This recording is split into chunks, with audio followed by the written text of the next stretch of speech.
Welcome again. So let's go ahead and jump right into this. My name is Larry. We're going to do self-introductions. We'll talk a little bit about their respective projects, and then we'll have audience questions both in the room and online. As context for this session and why we're having this is not just to understand the ecosystem of tribes and projects and what confronts them as they deliver and experience transportation electrification success. Truly, I did switch to decaf, but I'll do this a little bit slower because I'm pretty excited about the panel. With that, we'll go ahead and begin, and we'll start with Garrett as a self-introduction. Thank you.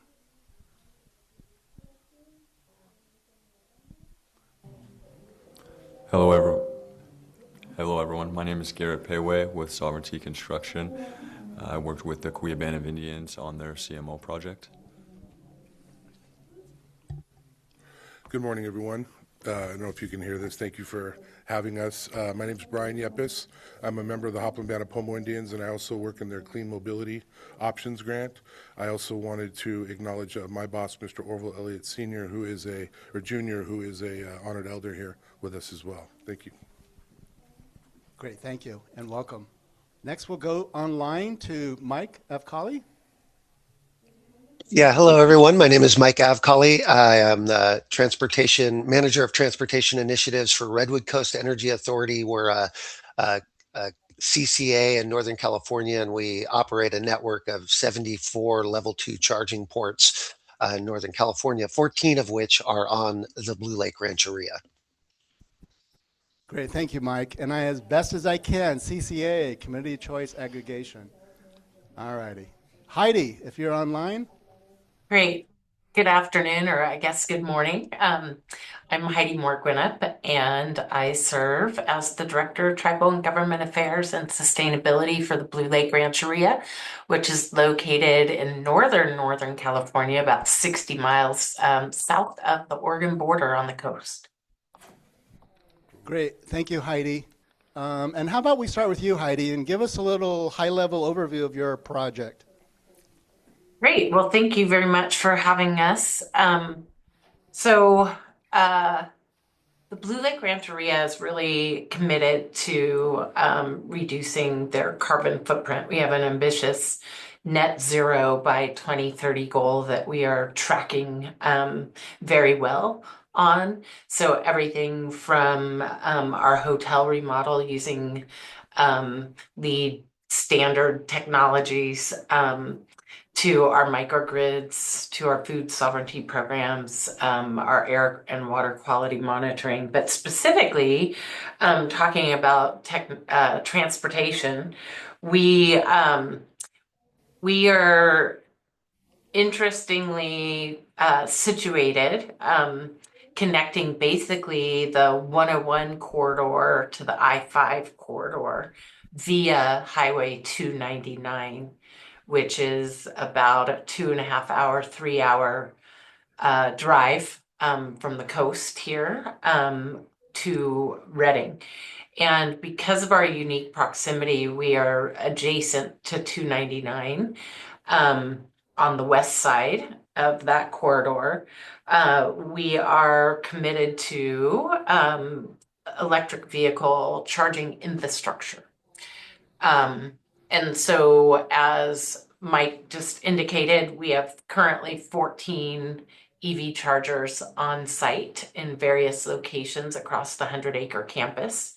And our next goal would be to upgrade to DC fast chargers to be able to appeal to the market that's looking for more speedy electrification, if you will.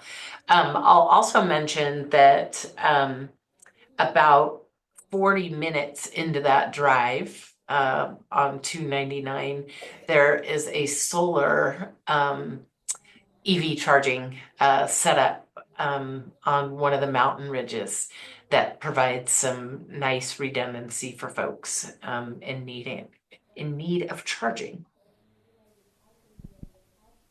Great, thank you, Heidi. And let's move over to Mike. Talk a little bit about your project.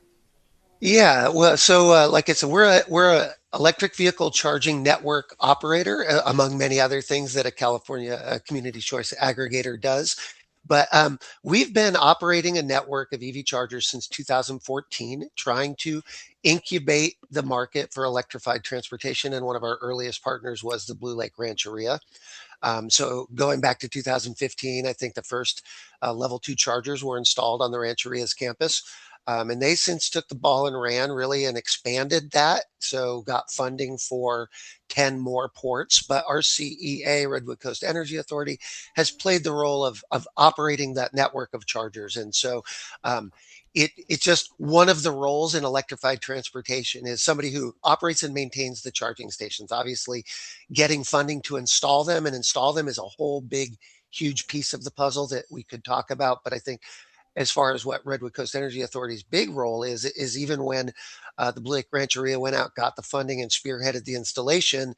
Not everybody wants to be an expert on managing a network of chargers, and so that's the role that we play.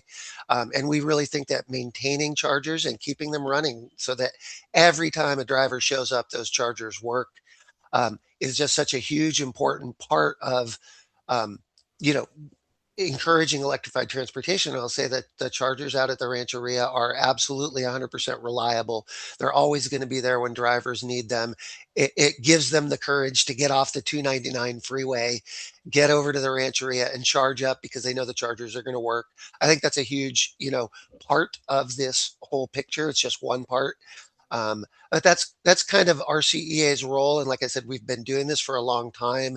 So in 2015, there were no DC fast chargers, right? And to Heidi's point, the whole industry is evolving, and that push, yeah, to go to DC fast chargers absolutely appropriate and is kind of needed now. But being the early adopters, we've seen many iterations and changes, and it's just been a really successful partnership, and we're really happy to continue working with the Rancheria and see how we can grow this electrified transportation space and grow this service of EV charging. And I might add as well that if and when we have reliable fast charging, it incentivizes the truck drivers and the truck owners to transition from traditional fossil fuel-based fuels to electrification. And so our hope is that by having this reliable infrastructure, that we actually are helping to disrupt the current industry and create cleaner freeways and highways. Great, thank you, Mike, and thank you, Heidi, for those comments. We will delve into sort of the non-passenger portion of our transportation electrification infrastructure as well. Let's move over to Brian and tell us a little bit about your project. Sure. So we operate we operate under the Clean Mobilities Option Grant. We are in Mendocino County, 2 hours north of San Francisco on Highway 101. We actually intersect 2 major highways in our state, 175 and 101, and we are right on the 101. We have about 800 people in our community. We have 90,000 people in our entire county. We're one of the 5th largest, I think, counties. We're an agricultural county.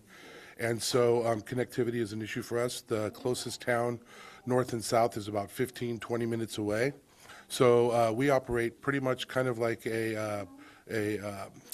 free rides is really what we do. We provide rides not only to our members who live in our service area, which is Hopland and Ukiah, but we also provide services to anyone non-tribal who lives within the jurisdiction of the boundaries of the reservation.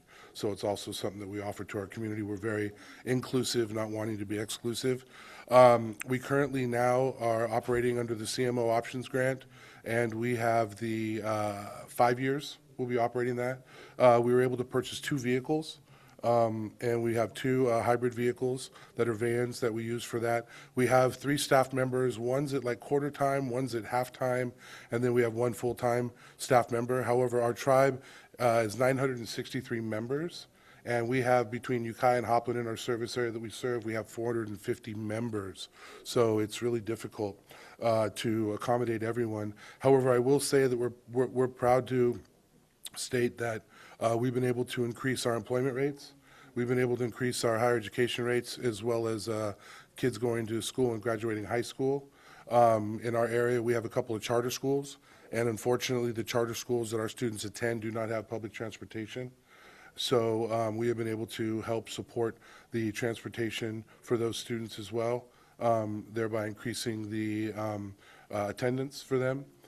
We also have higher ed students. We have a college, Mendocino College in our area, that we're also taking students to and from that. We've seen an increase and a tick upward in the actual enrollment for those individuals as well, which we're very happy for. We've also been able to provide transportation for job interviews as well as employment.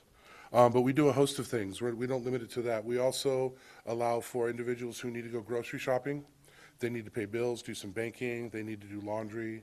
And again, my boss, when we talked about this, when he started this, one of the biggest issues was making sure that we could connect with our wellness activities, whether it be culture, as well as working with the elders and making sure that the elders had an opportunity to see other elders in our community and attend wellness events as well. That's a big part of our community. In Mendocino alone, if you were to go from one reservation in Covelo all the way to another reservation in Point Arena, you're looking at about a 3-hour drive because of the topography there in the environment. And so it's been a huge relief. And I should say also now with gas prices going up, reliable transportation is not only an issue, the gas prices are an issue, and even quite frankly, just, the registering of vehicles too at times. So we've been it's been a huge advantage into our community. We've seen a lot more activity, and we are hoping to try to build more capacity internally and get some more funding so we can provide additional services, because we have an overwhelming need, and our community is definitely worthy of that. Great, thank you, Brian. Appreciate that great texture. Garrett, please. Okay, so the Kauai Band of Indians, they are set up for a DC fast charger, level 3 with an infinity loop charger, a solar carport, and a shuttle van. It was determined during their needs assessment. It's meant for the elders and the youth for doctor's visits and school, as well as sports activities. The program changed from its initial concept, which we'll get into later as part of the learning lessons. Kauai is located rurally between Palm Springs and Temecula. The closest town is Temecula, which is about 30 miles away, and then Palm Springs is about an hour down the hill, so it's up on a high plateau, which brings its challenges. Let's see. I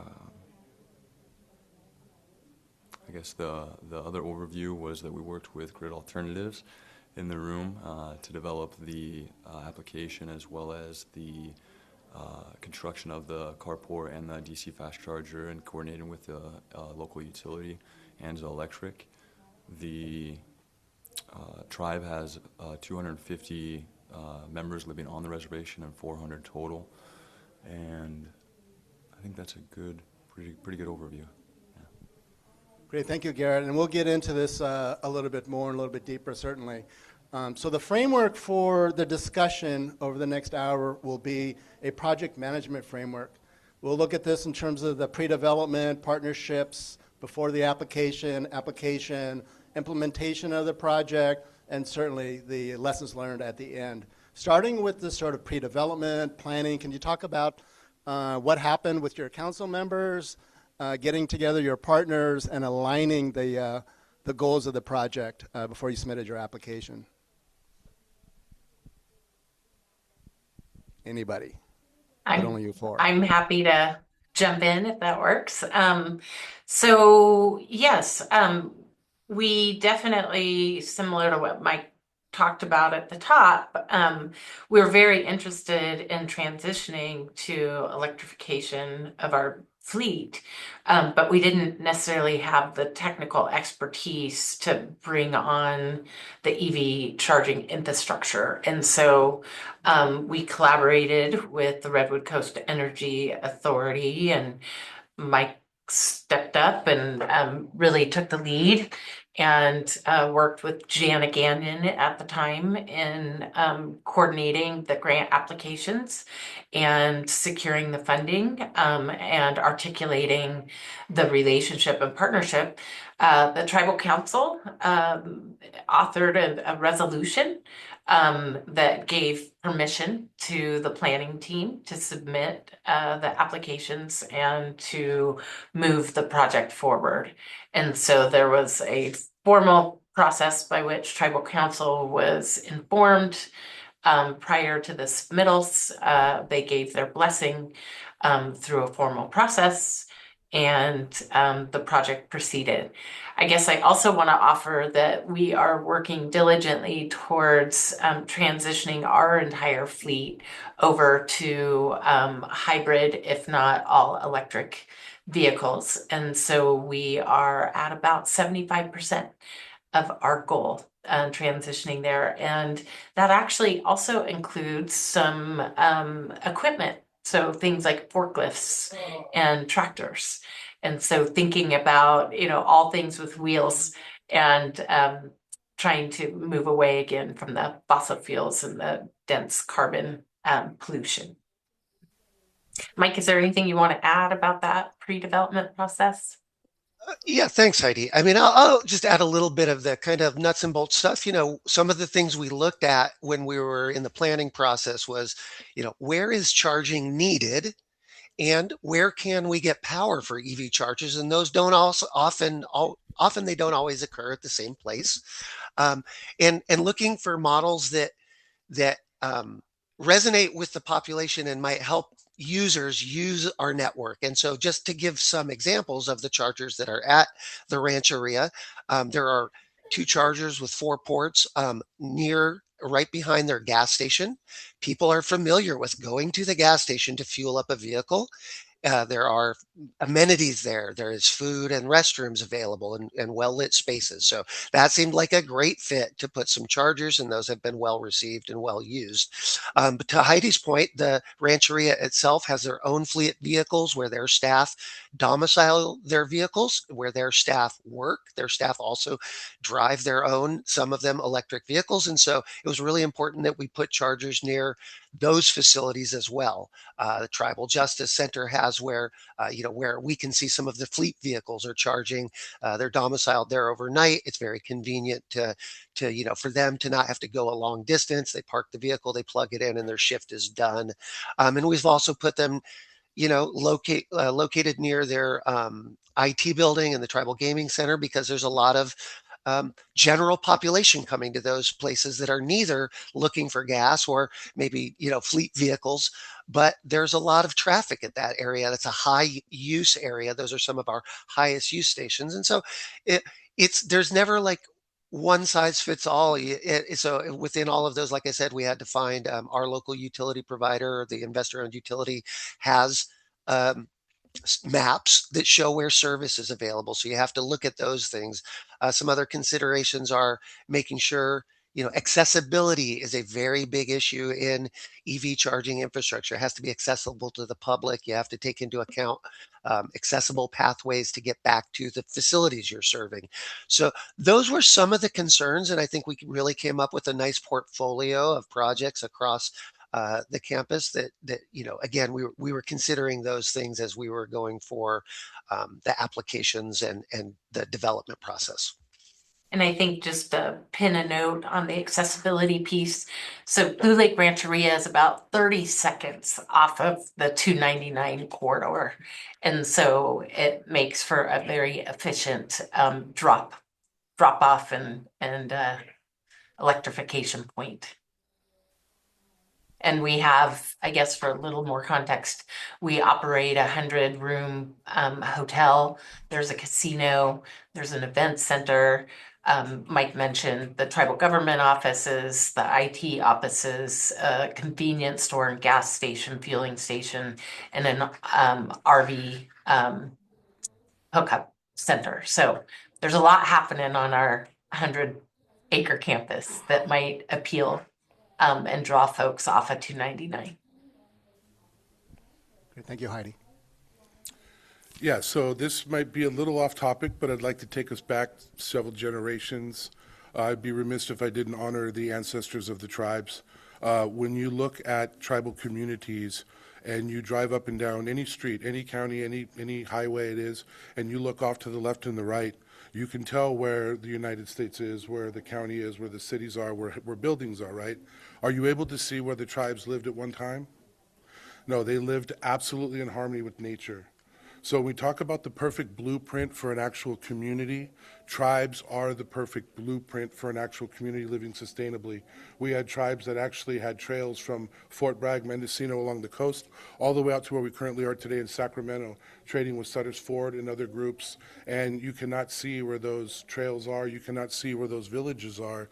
That's the ability to live sustainably within a community by managing your resources and managing your waste.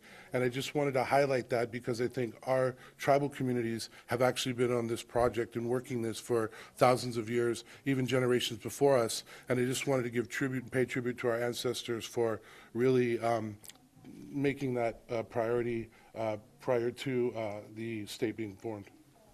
Oh, thank you.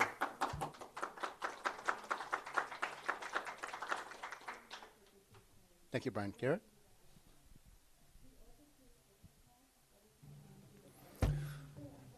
So I came on a little after the project application had been submitted and was about to be awarded. But the tribe, and in collaboration with Grid Alternatives, it was our Public Works Department that submitted the pre-grant award application to our tribal council, which was approved by them. And then there was a needs assessment done within the community, which then identified that the elders and the youth were the ones who were most need of the shuttle service. Through there, it was identified where the site could potentially be, because the tribe doesn't have the infrastructure currently to support that, and it would be a whole new program for the tribe to build out. And so once a site was located and that was approved through tribal council, then the grant application was submitted close by to where the tribal administration building is. For Kauai is their tribal casino as well, which has two level 2 chargers. So they're familiar with the electric chargers. And then they submitted the application and got the award after getting the insurance compliance. Great, thank you. Thank you all for your comments, your reflections, your honesty about what Indian country looks like in delivering transportation electrification projects. Also acknowledging this does not start with a CARB grant. Hi, Jill. This started with seven generations ago, and we will talk about seven generations going forward. But let's get into the project implementation phase. All those things and elements you went through on a daily, on a weekly, monthly, yearly basis to deliver the project for your communities respectively.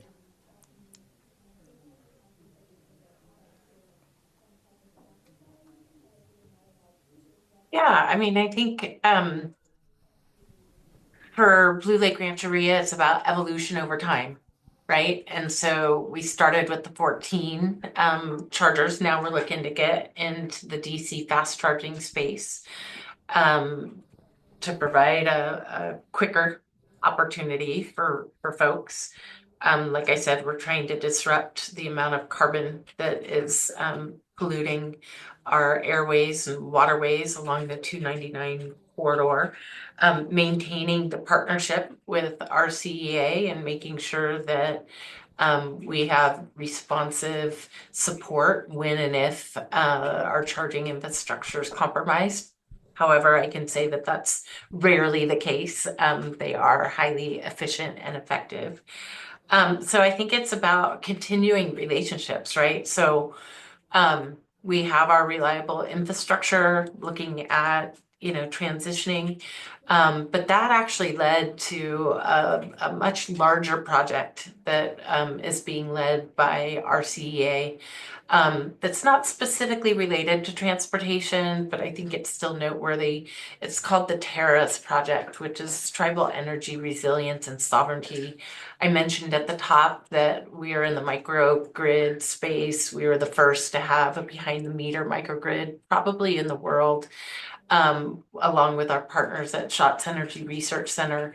So a couple years back, there was an opportunity through the Department of Energy to apply for a grant, and we were preconditionally awarded for that. What the project intends to do is to take 4 separate microgrids that we have scattered across the reservation and to network them together, if you will. If you think about a Ukrainian nesting doll, but you think about those dolls as electrification, right? So they can sit within a main microgrid, and it gives you the maximum flexibility of what to do, where to send, how long to send your electrification across campus. We're very well known and regarded as a safe haven in times of natural disaster. On December 20th, 2022, there was a 6.4 earthquake, and because we have a single source of failure, which is our natural power plant, they had to shut down the entire grid. Keep in mind, it was a dark, blustery morning. It was in the wee hours of the morning, and within 6 seconds, our smart microgrid picked up that there was a disruption to the grid and moved over to our battery storage. And that lasted for about 8 hours until we got to about 31% of our battery storage. And then the controllers switched over to our legacy generator, which I'm really happy to report that we've replaced with a tier 4 Generac, which is the cleanest fossil fuel based generator on the market.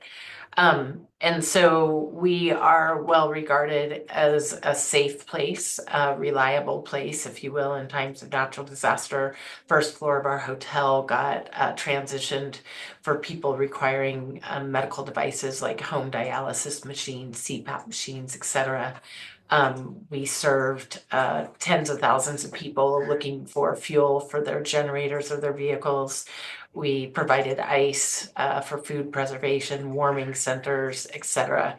The nested microgrids will afford us to bring on our health clinic and our 16,000 square foot resilience campus and turn them into temporary housing if we need to. We're on the Cascadia subduction zone, so we really could experience the big one, and we might have to be really resilient with our electrification. So anyway, it's just part of the bigger picture of the ethos of Blue Lake Rancheria and RCEA. This is a partnership where Blue Lake Rancheria would be the demonstration site to prove this technology, and then this would be replicated across 142 circuit mile of the worst performing distribution line in the state of California. It's called the HOOPA 1101. This is a partnership with 2 other tribal nations, but RCEA really stepped up and offered to become the lead applicant. So to your point, it's about continuing the relationship and partnership in addressing kind of regional capacity and regional need, and maintaining those partnerships. Great, thank you, Heidi. I think for Hopland, very similar to what Heidi said. That's why I didn't want to be redundant even earlier in the last question. My boss is the one who was very instrumental in learning about this program and seeing a need in our community to want to provide these services, reliable transportation services, clean services to our community. I think another approach that we took in our area was when I was fortunate enough to be the chairman of Northern Circle Indian Housing Authority back in 2016, 2017, we really pushed for an initiative as tribes to kind of break out of working just within the tribal community. And so we started reaching out to our partners and friends at the state. We were part of the organization that got tribal set aside for tribal tax credits. We had to work through several administrations because unfortunately when you befriend somebody for a year or two, they move on to another department, so that was difficult. But we had actually invited up the Air Resource Board, Strategic Growth Council, Cal EPA, HCD, a few other organizations wanting to do some meaningful consultation of government to government connection. And in doing so, we were able to also take these individuals out on a tour so they could see the reservation and the conditions we were still living in to this day. And I'll just make a little side note here. In 1998, the Sacramento Bee actually had a report that came out, and it said the 2 poorest groups of people in the entire United States were Native Americans living on the Pine Ridge Reservation in South Dakota and California natives living on the reservation in California. And that's drastically understated, I'm sure. I know we have casinos in California, but 70% of the tribes in California, of the 109, about 77 or so, live in rural areas. And so we don't have access to those services. We don't have access to those partnerships. And I know we look at our country as having three governments, federal, state, and local, but we seem to forget about the tribal governments. And tribal governments supersede state law. They're compliant to federal law, but creating partnerships with tribes is key and essential, especially in these rural areas. If we can create partnerships, leverage some of our capacity to work with individuals, it would be great. So we reached out to these agencies and not really knowing what would happen. And come to find out, I've only been in this position for about 7-8 months. But I've had 32 years working in tribal communities. And I was at a conference and I reconnected with Mr. Sam Greger at CARB, and he had mentioned that as a result of the meeting that we had hosted up at our Consolidated Tribal Health in Mendocino County with these agencies, that after a few years of doing some assessments, that they were actually able to provide a tribal set-aside for tribes to be able to enter into the clean mobility space. And bringing it full circle, I wound up years later taking this position, ironically. But in terms of the work that needs to be done, I think, like Heidi said, definitely that's exactly what's needed to be done from a tribal perspective when it's offered. But even prior to that, I think tribes need to recognize that there's an importance to go out there. And I don't want to, I use the word accountability, respectfully, but holding our constituents as well as our lawmakers accountable to our certain areas, because we all drink the same water, we breathe the same air, and when we live in these rural communities, it's not just tribes that are not benefiting from it, but it's our neighbors. And it's very important that we understand that. And so I think tribes have a responsibility to reach out to their local legislators and congressmen and representatives to be able to advocate for these services, not just for the tribes, but for everyone as a whole. So I think that work starts even prior to the grants actually being available, because tribes forever, I'll finish with this, tribes forever were putting in for these grant applications to the state of California because the legislature said tribes can apply. So that's what we were doing. We were spending resources and staff time that's very valuable, and we were applying for these programs never to receive them because nothing in the regs said tribes shall be awarded, and that operative word being shall. So we went forward, talked about our needs, and we really, rather than kind of stand back and kind of criticize the state and the lack of resources we felt we were getting, we decided to engage. And lo and behold, we had found out that we have a lot of friends at the state. There are a lot of people that really want to help out and support the needs of, again, not just tribal members, but people in rural communities. And if there's an opportunity to leverage the capacity of tribes in their authority and their jurisdiction through sovereignty, then I think it makes a great partnership. So I encourage communities, counties, whether you're a tribe represented here or whether you work in an area where tribes are, reach out to them, talk to them, and see what you can do to create some MOUs or MOAs in order to push things forward in needs that you have, because we are definitely an underserved population. And like I said, being in a rural area, we're not any different than anyone else who's in that position as well. I think piggybacking on what Brian just said, so as you all in this room know, Prop 4, the climate bond, passed. And so there are several $billions available over the next 4 years. And we had the distinct opportunity to meet with California Natural Resources Association and help shape exactly what Brian was talking about, that several of these grants have tribal set-asides, because several of us in the room here exercised our government-to-government consultation rights to be able to really advocate for tribal set-asides with Prop 4. So there are funds available that are being distributed from a whole host of different entities, but with CNRA kind of being the lead agency, they were able to ensure that there are specific dollars of the Prop 4 that are dedicated for tribal nations. So be on the lookout for those opportunities. Thank you, Heidi.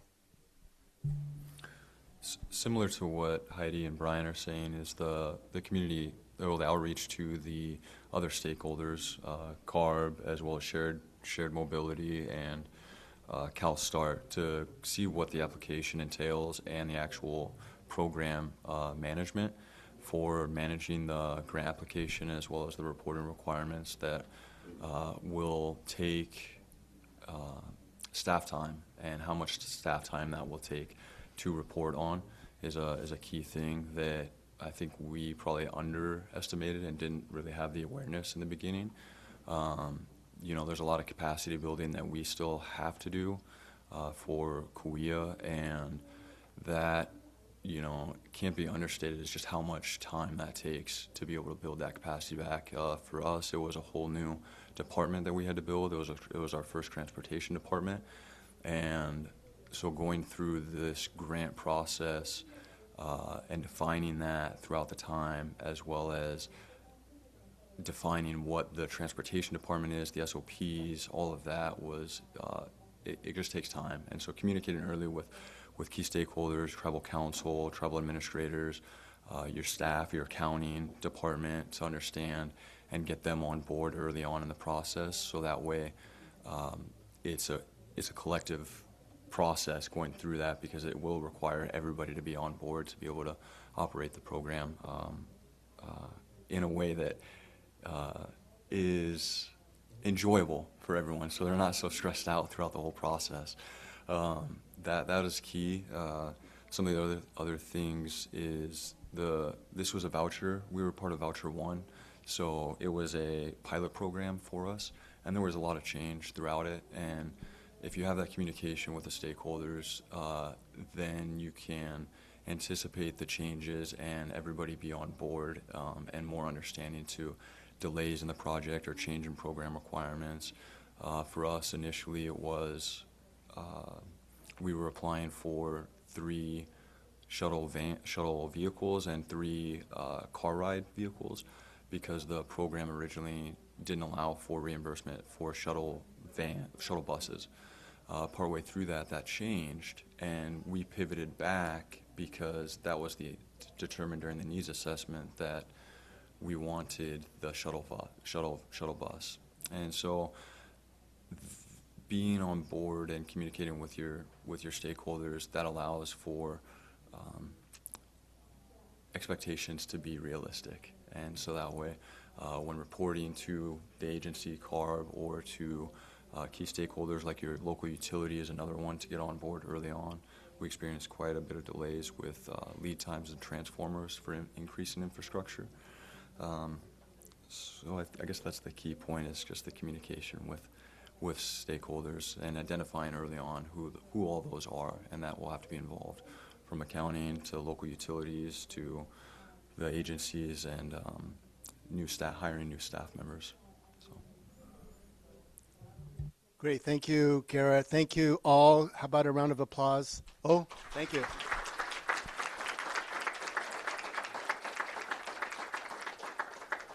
So we have plenty of time. We're going to take some questions in the room first, and then John will go to online as well. Cynthia will be passing the microphone, given that folks are online. If you could speak in the microphone, please.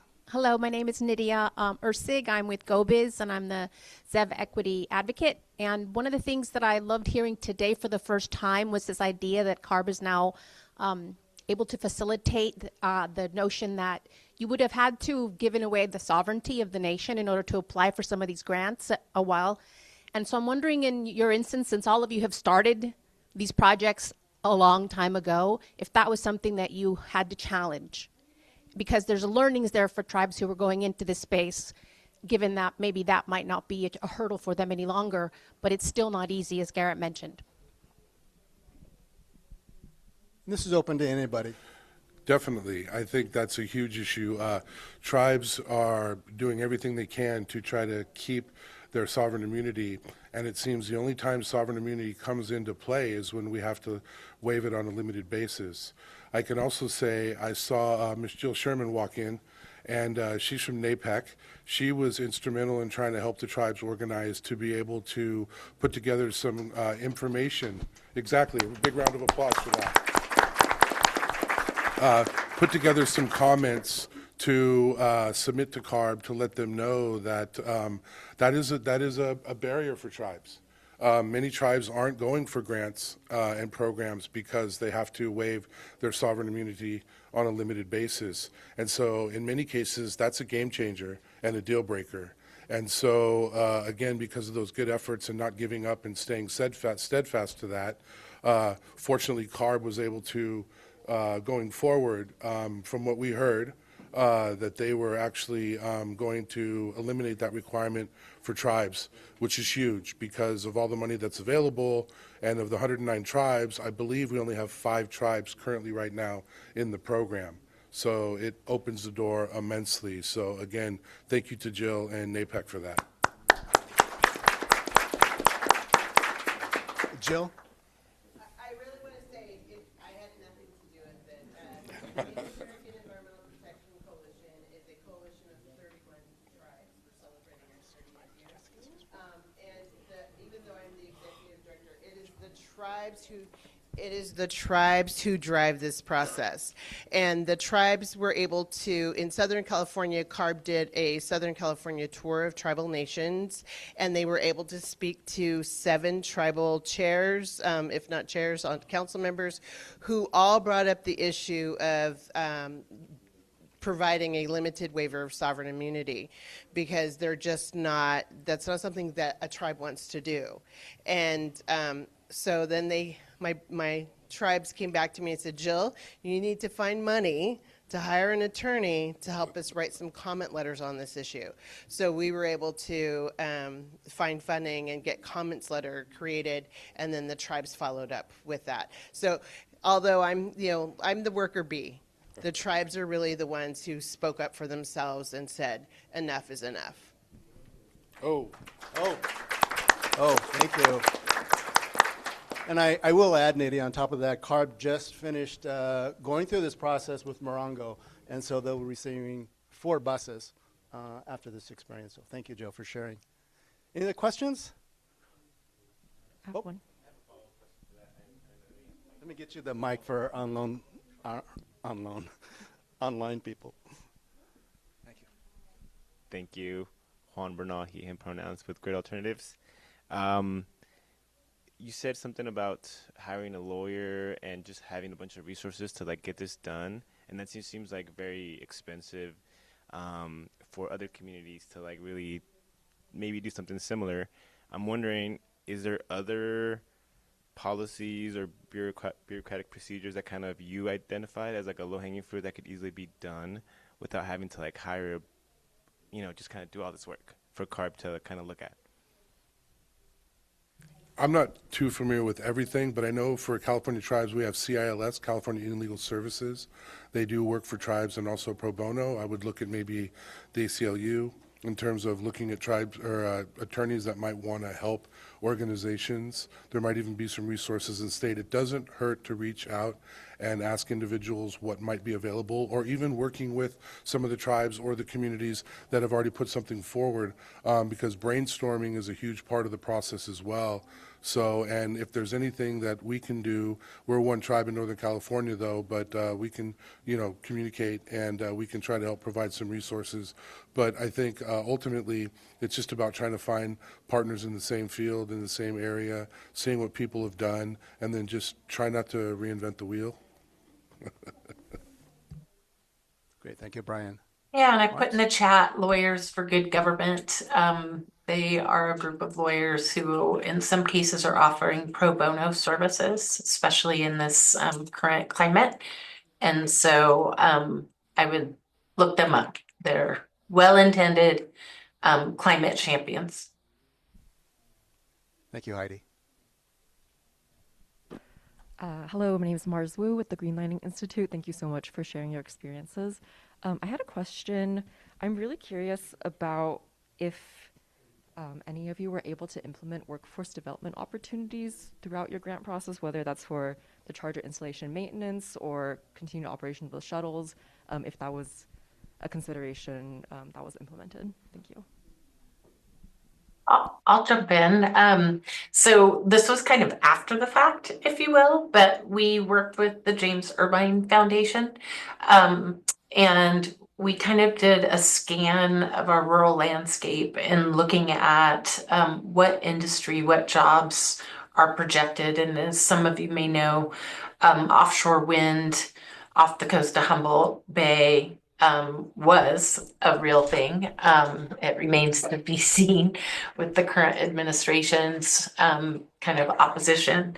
Um, but we did a scan of what the jobs might be needed. So I mentioned our microgrids and the application with the two other tribes. Those need O&M. Offshore wind would need O&M as well. And so what we determined was that low voltage electricians was a category that could support EV infrastructure, microgrid O&Ms, offshore wind, residential, commercial applications, the grid, et cetera, so that it would be nimble enough for folks to be able to pivot depending on what industry presented itself. So I worked with several tribes across the nation and the two additional tribes that were partnered with, the Hupa and Yurok tribes, and actually a third, Karuk. We worked together and designed a tribally designed low voltage electrician pre-apprenticeship program. We had our first cohort complete last summer. 25 of 25 completed. 12 of the 25 were women. Were trained to disrupt the face, if you will, of the electrician characteristic. And yeah, a culturally responsive program that was a hybrid of online and in person that addressed removing barriers such as mileage reimbursements, free hotel stays, food, toolkit purchasing, etc. So proud of that program.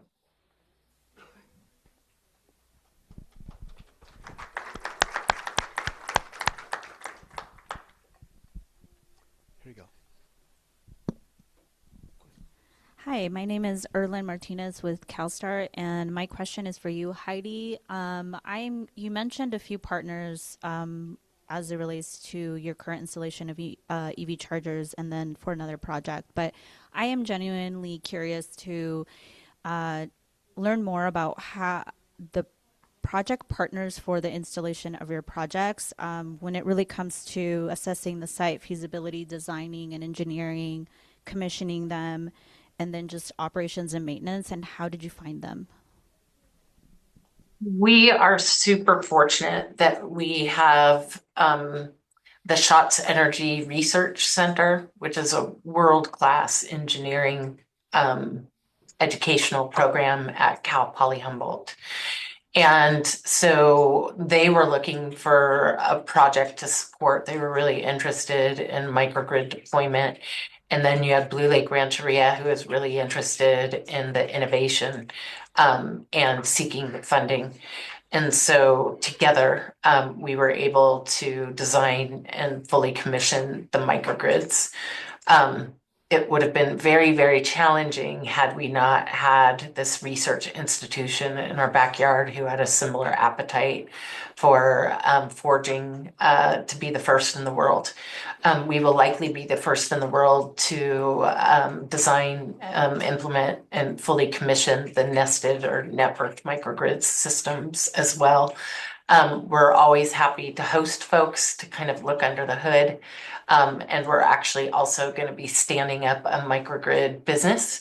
And so if folks are interested in deployment but don't have the appetite for the design and implementation side of it, we might be a solution.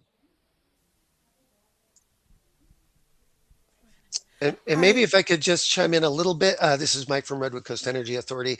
Our experience specific to EV chargers, just to throw out that, when it comes to engineering, I feel like there's two very important sides to the question. The civil engineering, how do you get the parking spaces right? How do you make them ADA compliant? Where to locate them and getting the elevations correct? And then there's the electrical side and having a competent electrical contractor design all of your electric infrastructure. And they're definitely two different scopes of work that you want to make sure you got a competent team on both sides of that. And one thing we learned is a lot of state funding now, maybe I'm not going to say all of it, but a lot of it requires your electrician to be have some kind of certification. The one we're familiar with is Electric Vehicle Infrastructure Training Program. And none of the grants that we applied for allowed us to use the grant funding to get our electricians, our local electricians trained up. That we see that as a gap. We did find local Humboldt Area Foundation funding, and we did get a grant. There is a cost to getting this electric vehicle infrastructure training program certification. It's close to a 40-hour course plus a testing fee. And we found that that was a significant barrier in a rural area for an electrician who wasn't sure there was going to be a lot of EV charger work out there. And so we found it really useful to seed that and find that local source of funding. And now every time there's a grant funded project, even if our CEA is not working on it, we may get a call from one of our local schools saying we need a certified electrician who has this electric vehicle certification. And so building up that, you know, that doing that workforce development work was really important for us. We couldn't find that the grants funded it, but we needed to address that issue within our community so that when people were getting grant funding, there were trained electricians who could meet the qualifications. And I think Garrett made the point that like these requirements and qualification requirements, the what is and is not allowed and what is and is not required in your specific grant, it's kind of ever changing. And so those are things that we all have to keep track of. And like I said, that's this electric vehicle infrastructure training program that we see being required a lot in state funding. So I just wanted to, um, you know, I think that's a very useful avenue for workforce development for local electricians to get that training so they're eligible for that type of work when it comes up. Hi, Winola here with Central California Asthma Collaborative. My question is, for statewide programs that are meant to be implemented throughout the state, what could be done to better support tribes with implementing these programs? And I say this because I know we just had a few programs go through like the e-bike program and those things like that, but as programs are meant to be, like I said, statewide, is there like infrastructure that needs to be kept in mind? Like what needs to be done to make sure that groundwork is covered, or how to outreach in those areas? Kind of my initial thought are a couple of things. Tribal capacity, right? Having staff who are skilled and experienced in writing competitive grant applications can be an absolute challenge. I think also the rural nature of many tribes in the state of California, and if you're talking about EV, that like Humboldt County, for example, is larger than Rhode Island and Delaware combined, and so you have issues associated with range if you're looking to traverse the entire county. So those are a couple of things that kind of jump out. Interested in hearing from the other panelists.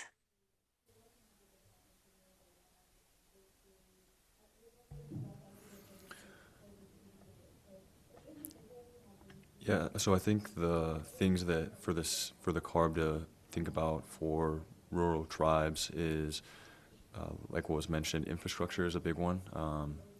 The tribe Kuya, they didn't have the infrastructure. We had to bring it in from half a mile and do trenching, underground trenching, which that's a significant cost and being applied to the program.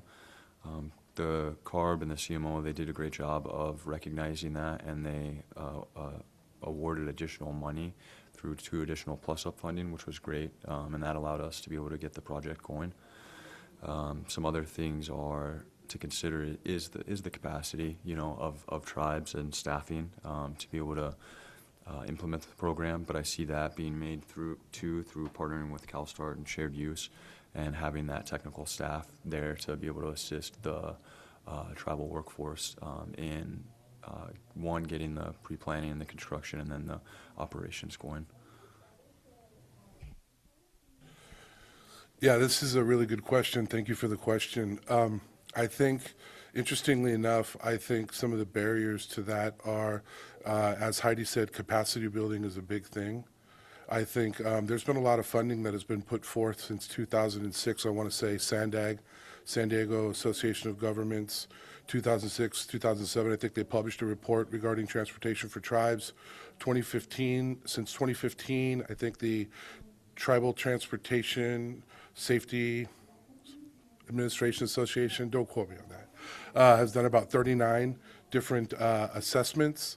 Caltrans has done 7. There's been one statewide assessment that's been done, but you know, we're trying to figure out what that means and how that can be explained to tribes, and understanding, you know, we've only been a government since the 1980s, mid-80s, when we were reinstated as tribes after our federal termination. The federal government has been around for 250 years. California's been around for 170 years, you know. So there's a big gap there and a big difference. So I think capacity building is a big issue. I think being able to meaningfully work with tribes to understand that not every program has to be, quote, Indianized. A lot of times I think what happens is there's a state that's functioning in the program, or a grant that's functioning in the state, that it's like, well, we want to keep the same requirements, but they don't always apply to tribes.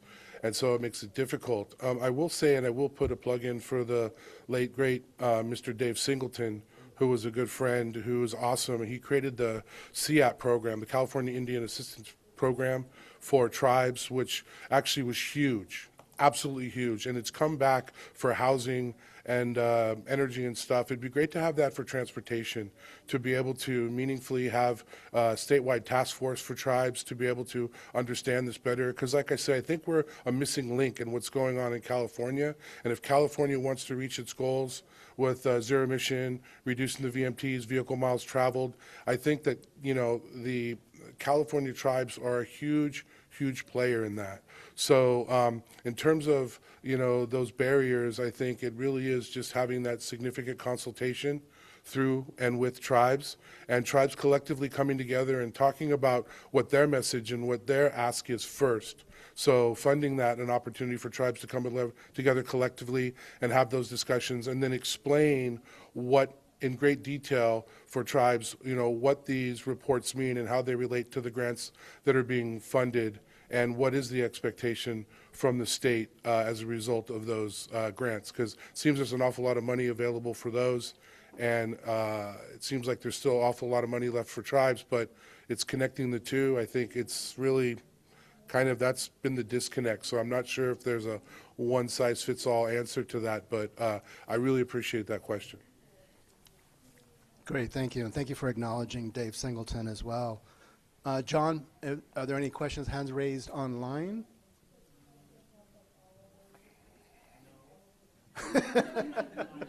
I'll take that as a no. All righty, how about we go to the room? Any final comments, questions? Well, Larry, one thing that I wanted to mention before I came to work for Blue Lake Rancheria, I was the superintendent of a fairly large school district. Unfortunately, during COVID, that took a lot of patience. But our school district, McKinleyville, was the first district in the whole county to completely adopt electric school buses. Through some funding through the state, which I will put in the chat for folks because that funding opportunity might still be available.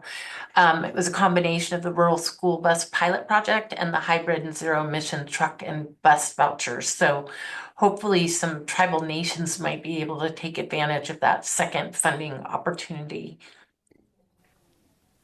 The other thing that I wanted to mention that might be new to this group that Blue Lake Rancheria has been interested in is we've been really following the electric airplane opportunity, and we've been able to go tour a place called Joby. which is an air taxi. So it's meant to, transport folks from, say, a high-rise hotel to a large-scale airport, for easy, quick, efficient, and clean transportation. So these are called eVTOLs, and they essentially are vertical lift air taxis that can transport with a pilot for passengers. Without a pilot, when they go autonomous, it'll transport 5 folks at a time. And the hope is that these will be deployed for the 2028 Olympics.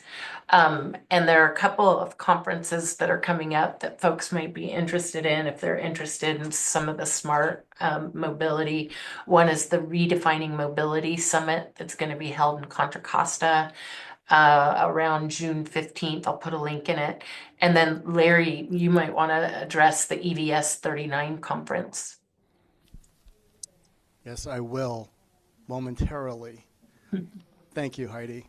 I do want to draw some attention to some of the work that Heidi and Blue Lake and other tribes are doing. We're talking about transportation electrification and our mindset with respect to how we electrify passengers and medium and heavy duty vehicles. But there's a lot of advanced technologies in clean energy and clean transportation, including zero emission aviation as well. And so to hear Heidi and the Blue Lake working in this space with other countries, actually, speaks to the testimony of the innovation of California, but the innovation of the tribes here as well. Last call questions. Yes, please. Hi, I'm Miss Wilson. I'm with New EcoFab. I had a just quick question. McKinleyville is a large range. Is a very large city in that area in Humboldt County. How did the school bus handle the range for the electric trucks? I mean, the electric school buses for the children. Yeah, actually, the unincorporated town of McKinleyville is about 5 square miles. So as long as we weren't transporting students out of the school district itself, we were fine with getting our students from their places of residence to the schools. Now, when we were, engaging in longer field trips and things like that, we have a relationship with a partner school district that had traditional buses, and we were able to negotiate a rate to be able to access their school buses so that our students weren't limited in being able to participate. For example, going out to the Hoopa reservation and meeting with tribal students in that region. Our buses definitely did not have the range. Great question.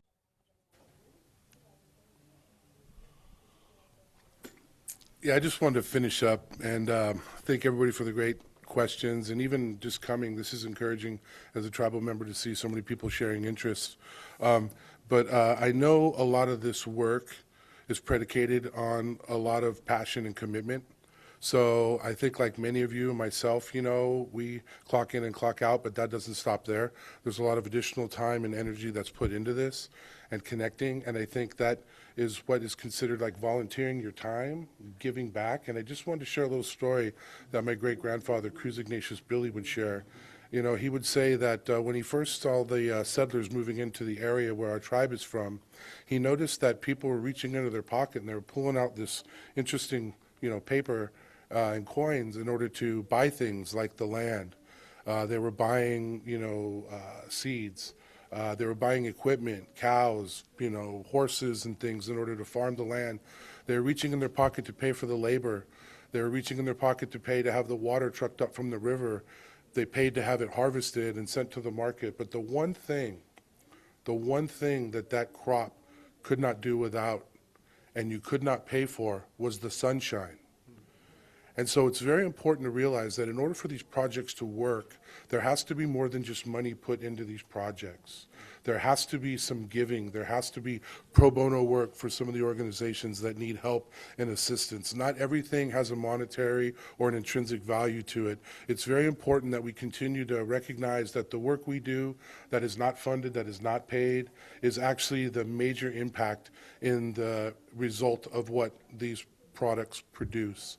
And so I just want to thank you all. I don't know you, but I can only imagine how much time and energy you put into these things, how many times that, you know, you go home and you're talking to your significant other or family member or roommate about, you know, what's happening at work. On the weekend, you're jotting down notes. So just thank you all for the interest. I appreciate it, and thank you for being the sunshine in your community. Oh.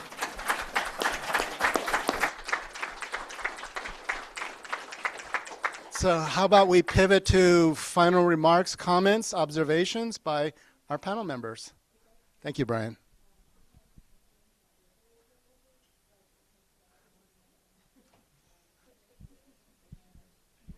That is pretty good, huh? Okay, how about we all give it up for all the panel members. Thank you. And thank you all. Hope you enjoy the rest of the day, and lunch is next. Thank you.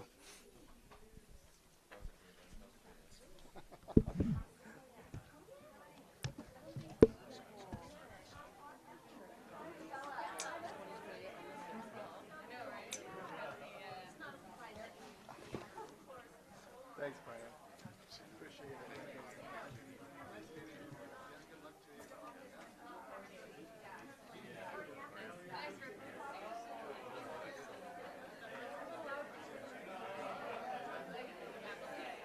Policy enthusiasts, and then we're going to have more of an interactive session here. So you see a piece of paper on your tables, and hopefully you'll get a chance to talk. You may even want to get around and sit around with folks you may not know. So we'll have a bit of that as well. So folks that are joining online, there isn't going to be any other speakers online, and then that interactive piece is, you can follow along with the prompts, but it's very much for the folks in the space. So that's that. We have our clicker. We should also say this is the Advocates Toolkit. This is going to be a very kind of 101 budget primer, budget and policy primer. Some folks may have had experience doing that before. Some folks may not. This is really geared towards community advocates. So in a moment, I think we'll figure out who's in the room with us. But yeah. Awesome. So just to go over some of our workshop goals a little bit, to what Linda said earlier, one of our goals is that by the end of the session, folks leave understanding the major components of California's transportation equity policy landscape and budget process. We'll run through those together. We also want folks to be able to identify key decision makers and develop a plan to influence them with your unique advocacy narrative. And last but not least, we're all in this room because we do transportation equity advocacy, I imagine, and so also a great opportunity to just connect with each other, find out who else is in your region, who's doing similar work, and encourage folks to kind of exchange contact info and keep that work moving forward outside of this room. We already talked about who we are.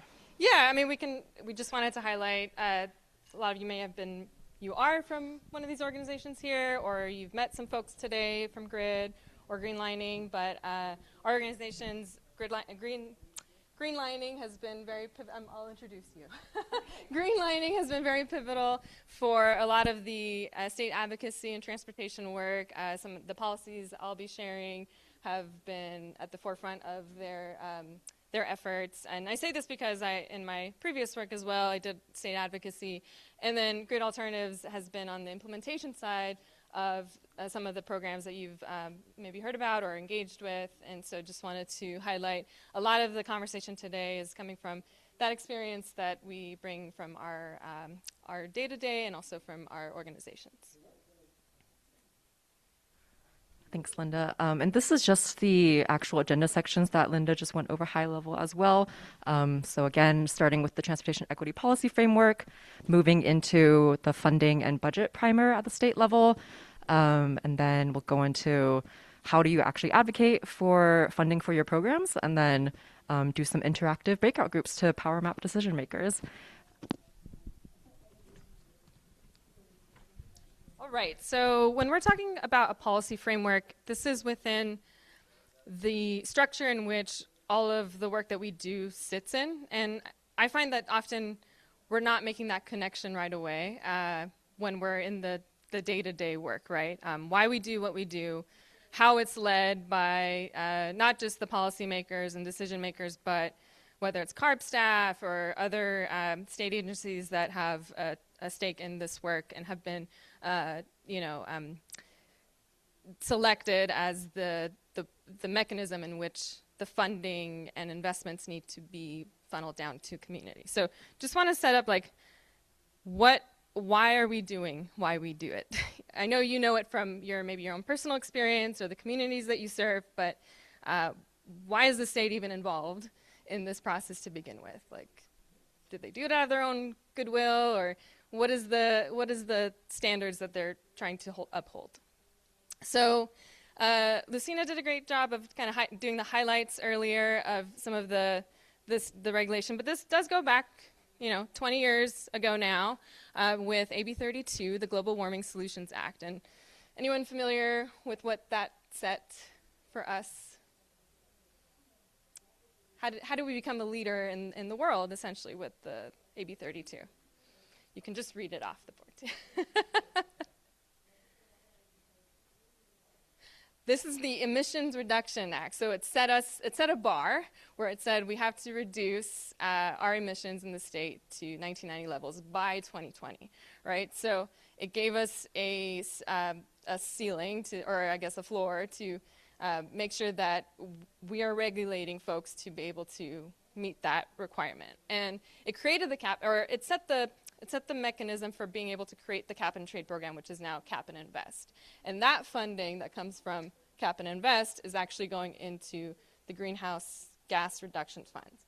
The greenhouse gas reduction funds is then the climate investment funds and California climate investments. So if you're working on a project like Clean Mobility Options or DCAP or Clean Cars for All or many of these other programs, e-bikes, this is coming from those spaces. That funding is coming from that line of work. So we're regulating the polluters, and we're trying to funnel that investment into ways to reduce and reinvest in our communities, right?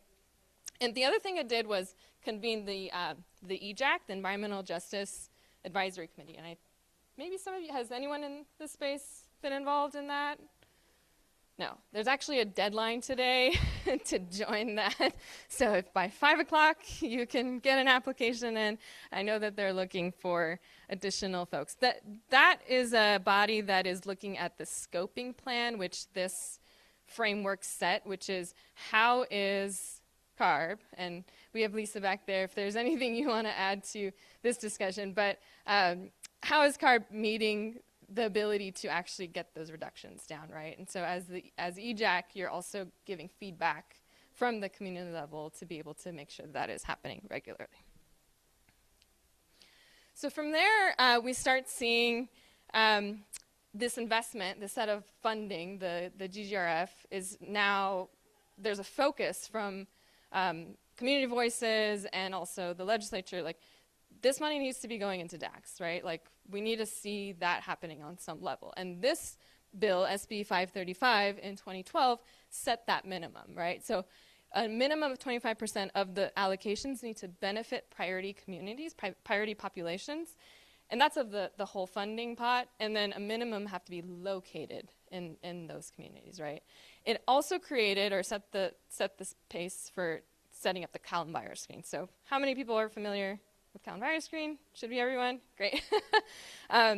And we're at 4.0, but we're in development of 5.0, right? So maybe you've been involved in the process of getting that moving as well. So this bill set that tone. And what I'm trying to convey here is that we do have to engage with the legislative process in order to see the connection of how our transportation programs have been set up to meet the requirements of these bills.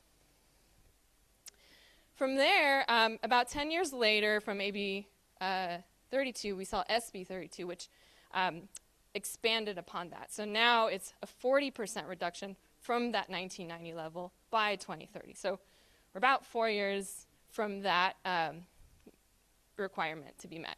It also, at the same time, that same year, had a companion bill, and that was AB 197. And I would say that it's called the Climate Equity and Transparency Act, and it was it added two ex officio members onto the CARB board, which is a senator or could be a senator or assembly member, right? So kind of created that connection closer from the legislative side to the actual CARB board. They don't have a vote on, but they're there for discussion and collaboration. It also created a committee, a joint committee within the legislature around climate policy. So another space within the legislature to have discussions around climate issues. And I'll also say, before I jump into this important policy here, this is not comprehensive. Like, there's many other bills, legislation, policies that have set up the programs within the last 20 years. But I wanted to start from a lot of these first. So SB 350, this is in 2015. It primarily, it set clean energy reduction and efficiency standards, so more on the Energy Commission side. But what it also did was required CARB to create an understanding of what are the barriers to zero-emission vehicle access for low-income communities, DACs, whatnot. And so that's where the SB 350 barriers report came from. Is anyone familiar with the report or has read the report? Okay, folks, cool. All right. I highly recommend reading this. It's now, from 2018, February. What's created a roadmap, essentially, for one, understanding what are the key areas of key barriers. So things like affordability, access, just even understanding and what the community, like transportation needs are. And it also set just what are the ways that CARB as an agency, what are the steps they need to take in order to help reduce those barriers? And a big goal that came about that was the one-stop shop. So looking at, hey, we have across the board all of these various incentive programs, and maybe people don't know about it, and what can we do to kind of bring this all together in a place where people have access essentially to that information. So One-Stop Shop was created, Access Clean California came about that. We have an outreach partner network as a result of that. We have case managers.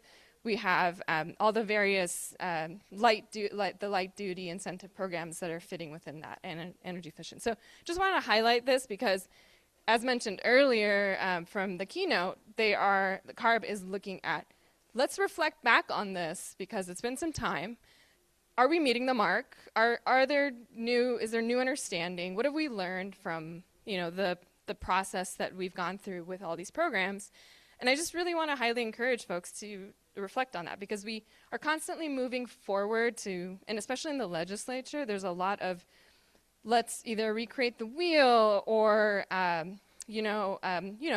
legislators want to be champions of something. So oftentimes they may not even know something exists that is already doing pretty well at CARB or whatnot. So if you're involved in this, what we're trying to convey here is we are messengers and communicators of some of the great work that's also been happening along the way. And I'll just add this as well. So SB 1550 in 2016 increased from that first minimum of investments then to a 25% minimum. So again, these are floors. A lot of the programs have exceeded that, at least based on the parameters that have been measured. But this is the legislation that has been setting that tone. And then these again are that we clipped this from one of the CARB presentations, but a lot of you are already involved in a lot of these programs that the investments do come from the climate investments. Any questions? Awesome. Oh, one question. Oh, sorry. You had one slide that said like whatever bill increased legislative oversight of CARB. Like, how is that a good or bad thing, and like why is that important? Yeah, I mean, I think it's not the only way that there's legislative oversight. I think it was one way in relationship to some of the funding sources and just making that connection. From what I read and from that time, it was, people coming and saying, hey, you're not necessarily prioritizing communities that could best benefit from this funding. So what are the ways that we can set that standard? So I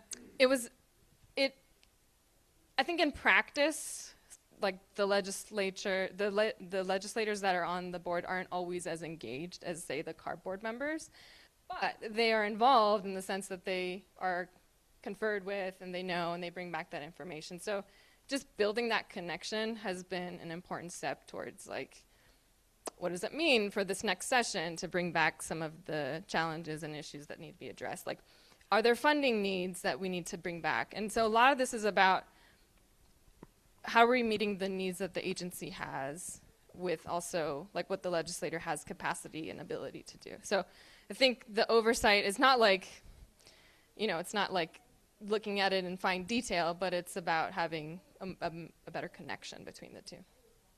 Yeah. Yeah, I'm just wondering, what exactly do they mean by social costs of the emissions of greenhouse gas? What are the social costs? Like, how do they define social costs? In this legislation, it's not defined. But I think through CalEnviroScreen, there are parameters in which, like, asthma or unemployment, there's like different rates of that, yeah.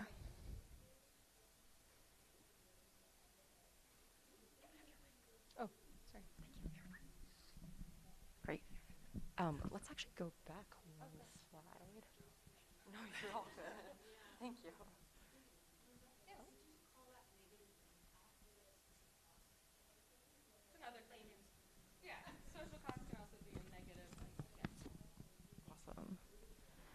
Great questions. Great questions. Just real quick, just connecting the dots between what Linda said earlier. All of that policy framework, all the goals, the climate goals that California has set, this is how we're trying to concretely implement them through these community programs, individual and community mobility incentives.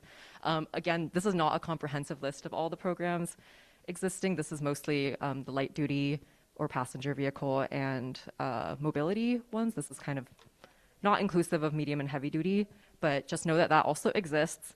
And we're about to jump into the budget, but just again, trying to connect the dots here. So we have the state budget, which is allocating funding to the agencies, which then are going through their own funding plan process to allocate money to each of these programs. So working backwards a little bit, we're gonna move into the transportation funding and budget primer.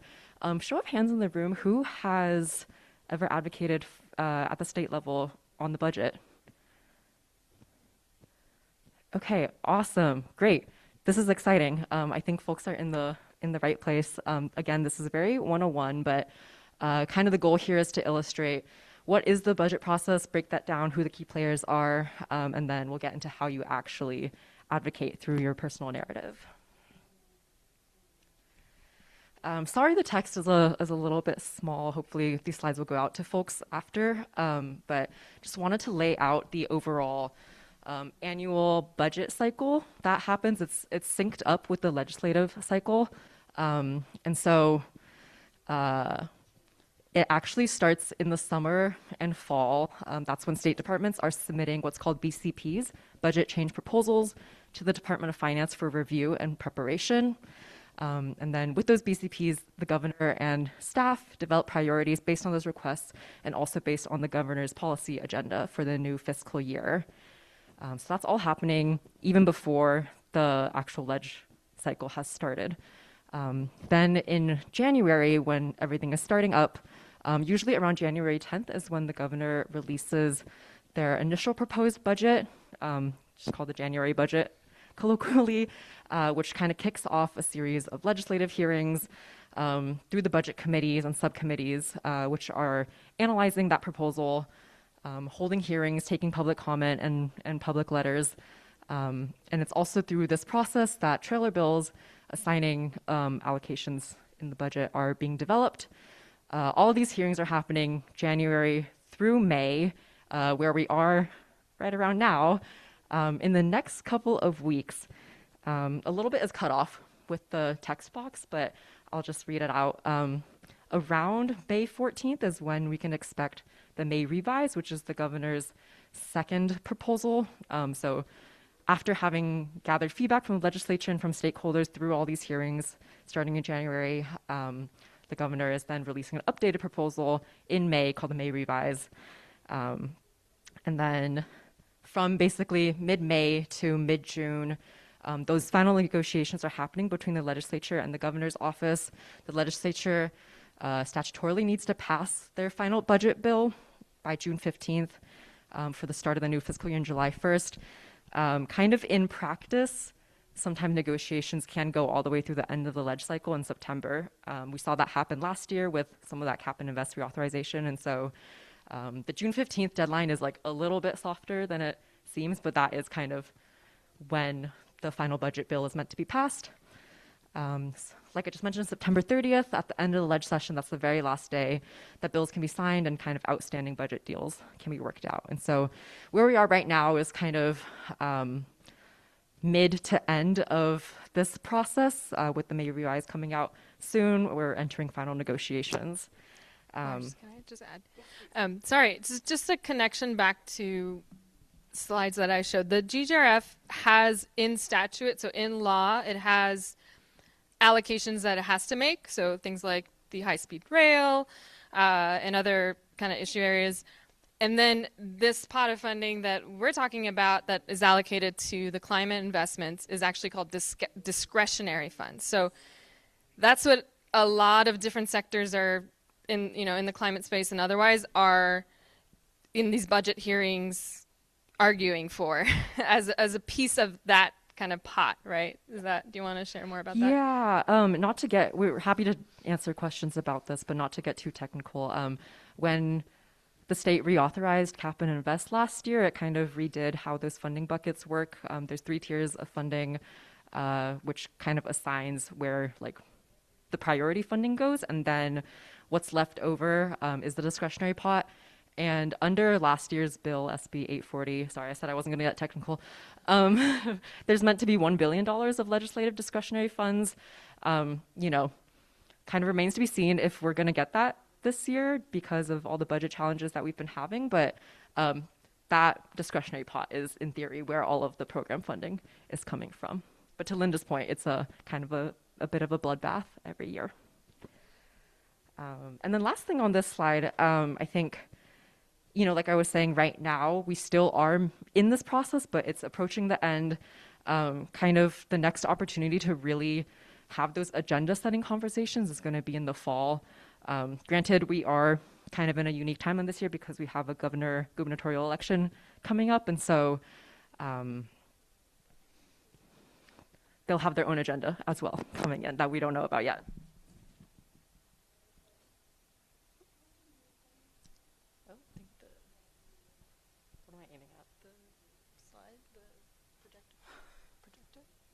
Oh, go ahead.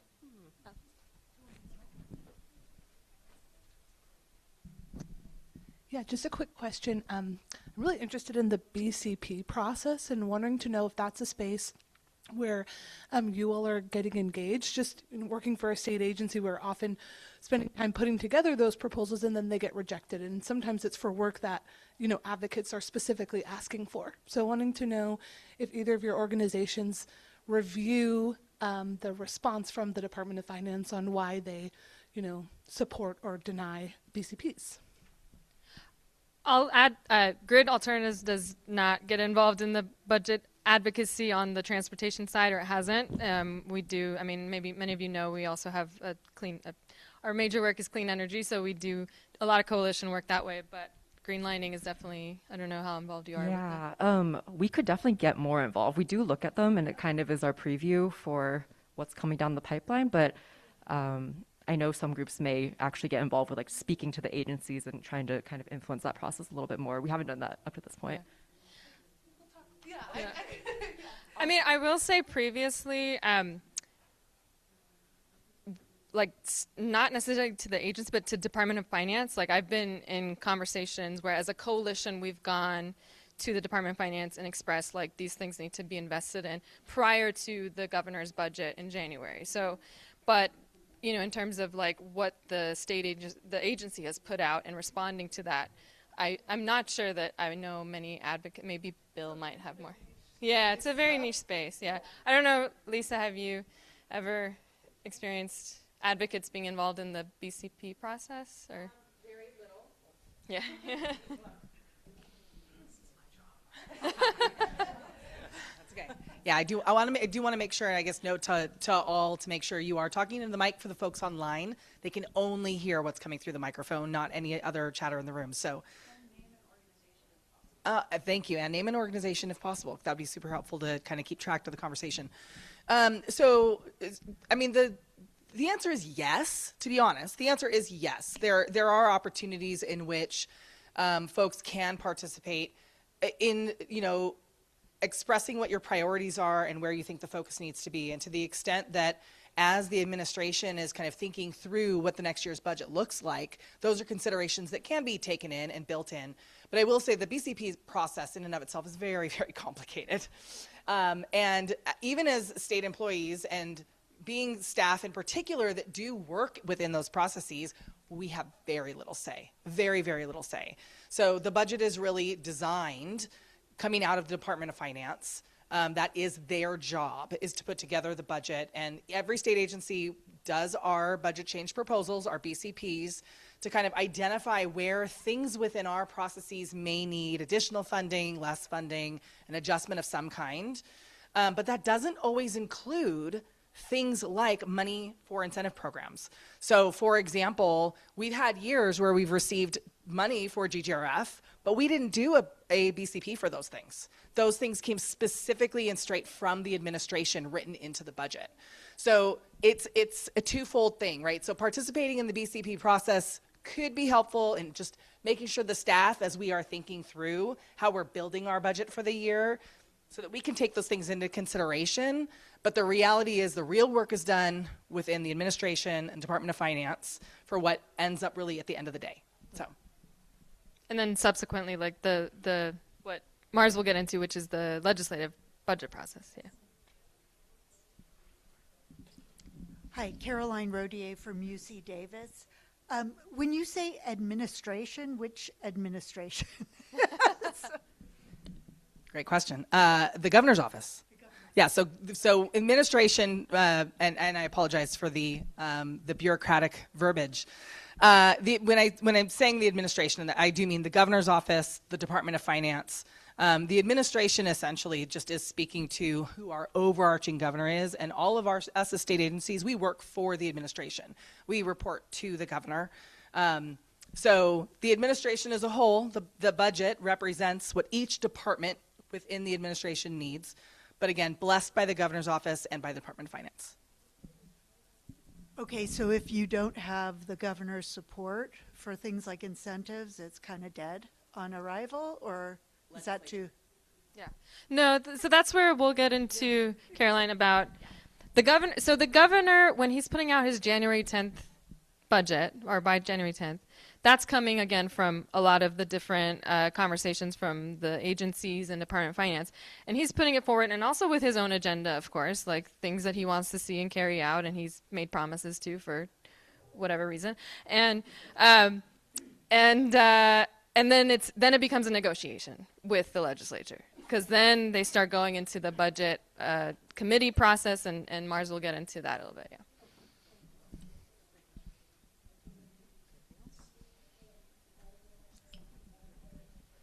Thank you. Yeah, great questions. And to Linda's point, yeah, the budget is a two-party, three-party deal. It's a three-party deal between the Assembly, the Senate, the governor's office. stakeholders, all of us advocates influencing that in the process. All right.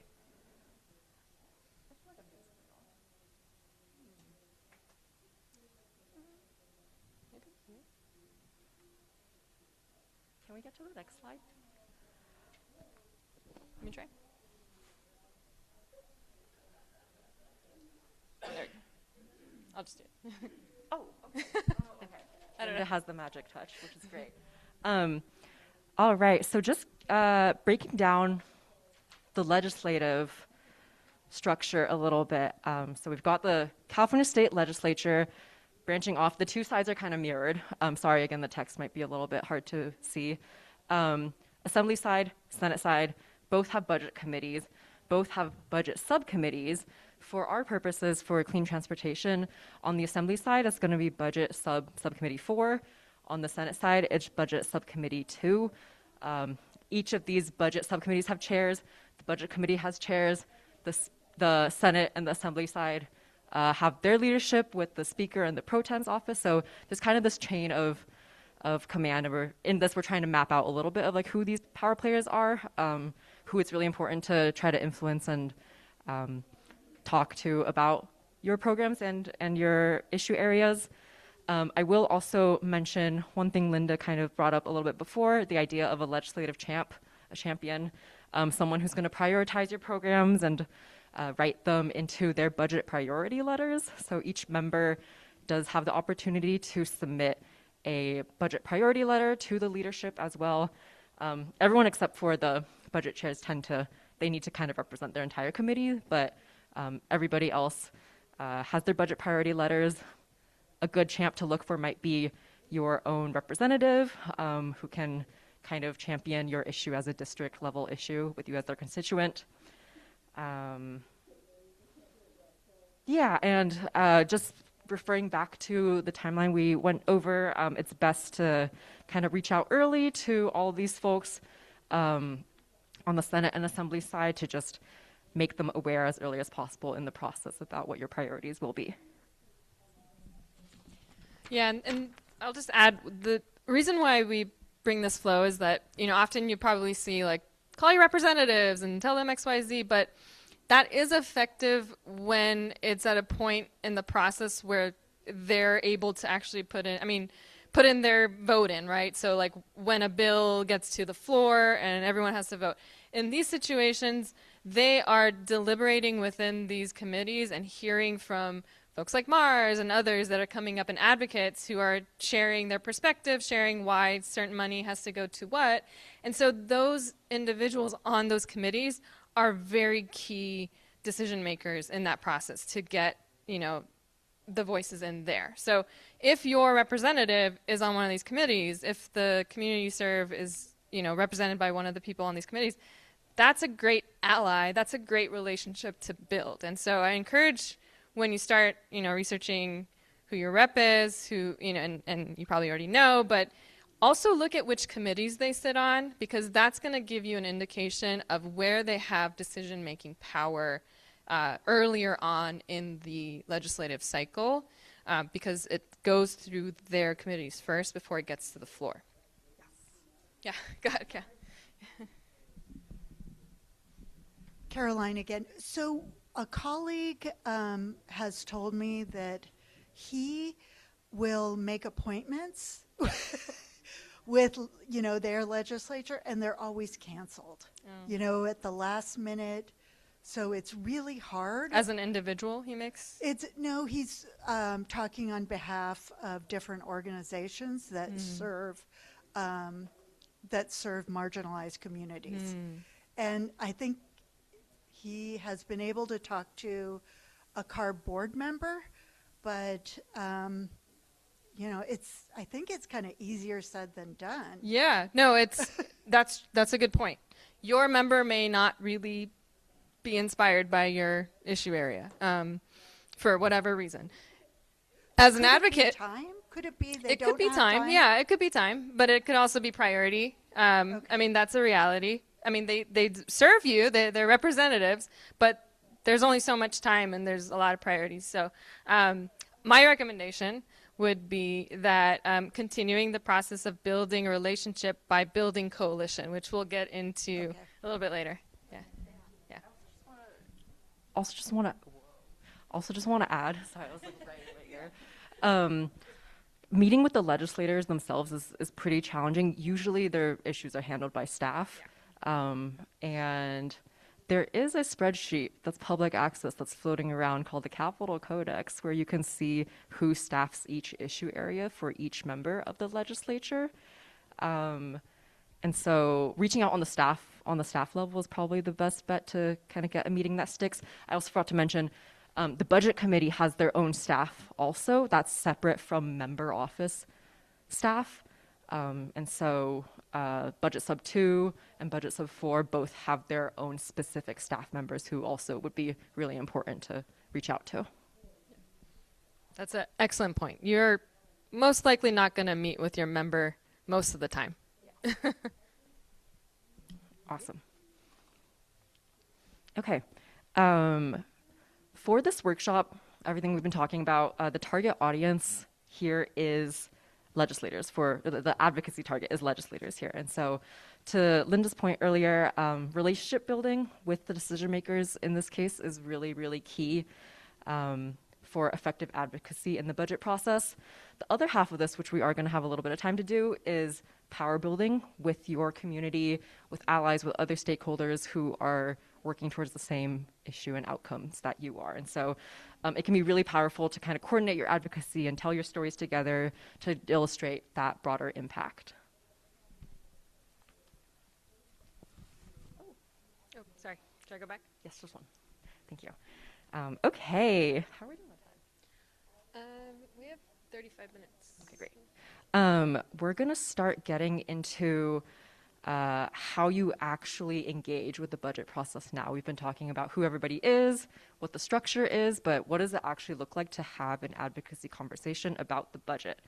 I think we asked a little bit earlier, but just show of hands, who has ever visited your representative to advocate for something? Doesn't have to be budget, be anything. Okay, awesome. Who here has spoken to their rep about clean transportation? Okay, a couple people. Great. Go to the next slide. We're going to go over just some like quick tips, and then we're going to have a little bit of time to do a little bit of practice with each other. So just tips for a strong advocacy narrative. Be clear, use short sentences, plain language. You want to kind of get to the point. To your point earlier, sometimes staff and legislators are running around and don't have a ton of time, and so you really just want to grab them and deliver your message as understandably as possible. You want to also really focus on the people, not just the programs. Talk about that impact.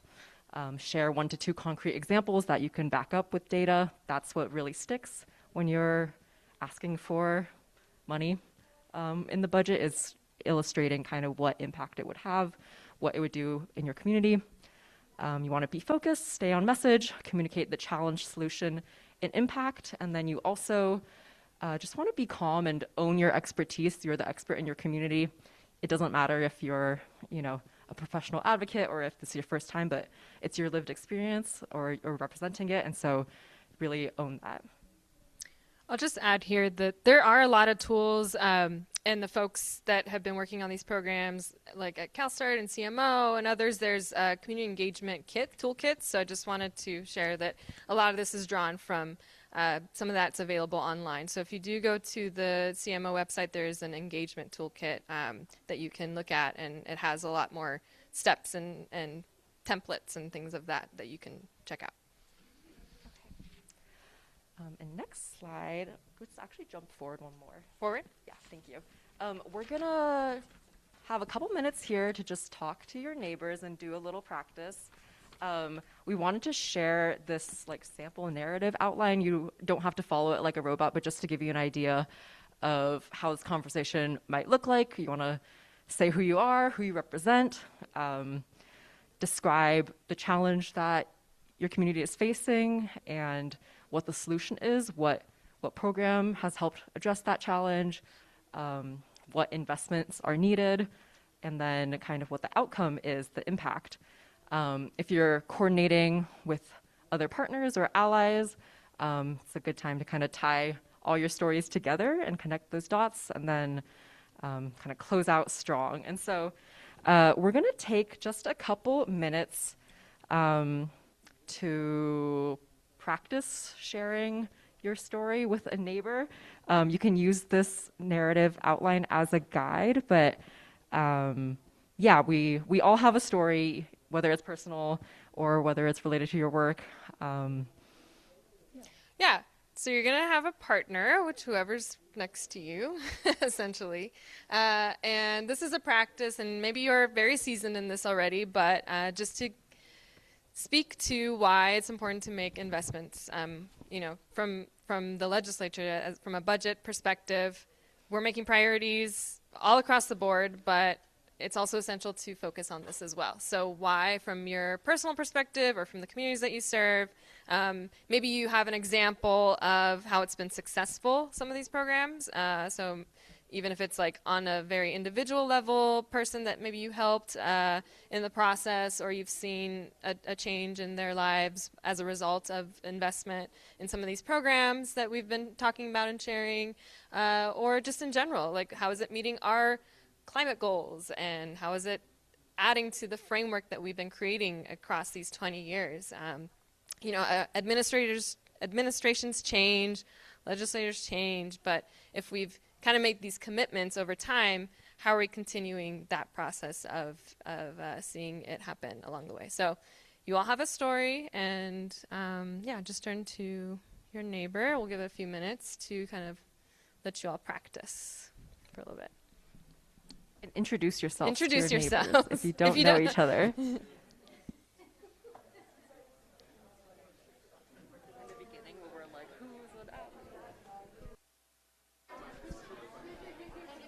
All right, last few comments here. Oh, sorry. Oh, okay, good. Wrap it up. Yeah, that's good.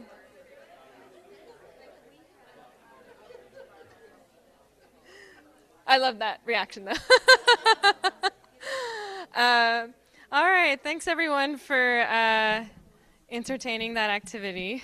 It sounded like there was a lot of great conversation. Hopefully you learned more about the why of your partner here and your partners. And anyone want to, let's say you were in the position of being the legislator, the representative, and you heard something really effective from your partner. What was that? Allie. So I think I heard from both, one about Carolyn's daughter's experience navigating around Sacramento, and how access to public transportation is so important. So she spoke more about being a mother and what it's like watching her daughter grow up. So I thought that was, to me, it was like, if I was a mother, I could maybe connect with that perspective. And I actually had this experience last week talking to Senator's staff who does a lot around working with unhoused mothers and their kids. So I think that could be really powerful. And then, I'm so sorry, Brandy. Brandy just spoke about being someone that uses transit for all types of trips. So to me, I feel like someone that has that experience knows what, it's like better than anyone. And so I would really, as a staffer, I think, want to listen to them and hear about where they have ideas for improvement, because your member may or may not ride transit. Great. Thanks, Allie. Anyone else want to share what was effective?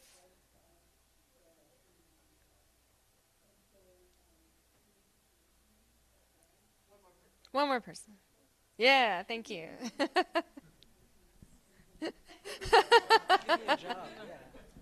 How y'all doing? So I learned about this lovely gentleman. His name is Brian Matsumoto. He is with Nature for All, and he is working on a fantastic project that will get a lot of. He's from LA. Excuse me, I'm so sorry. So he is working on a fantastic project where, like, basically a bus system that carries a lot of city residents through Pasadena to the a lovely forest area behind. Forgive me, behind LA. Yeah, so it's very exciting. They're trying to work on, developing about like 5 stops that takes like city residents from Pasadena through Pasadena to the wooded areas so that, waterfalls and a lot of hiking areas if people want to picnic. It sounds like fun. I will partake when you guys get this off the ground because I love Pasadena and that is a great idea. So yeah, that's what I learned from him. Great. Thank you. All right, so hopefully you get a sense of a little bit of practicing a story, and just, yeah, I love the idea of like connecting from your personal experience as a mother and what that means, because if, there's a good chance that the staff or the legislator, the representative is also a mother, and that's something that they can connect on, and also just like cool projects that you're doing in your community, bringing that up. So, the little time we have left, this has been a fun experience.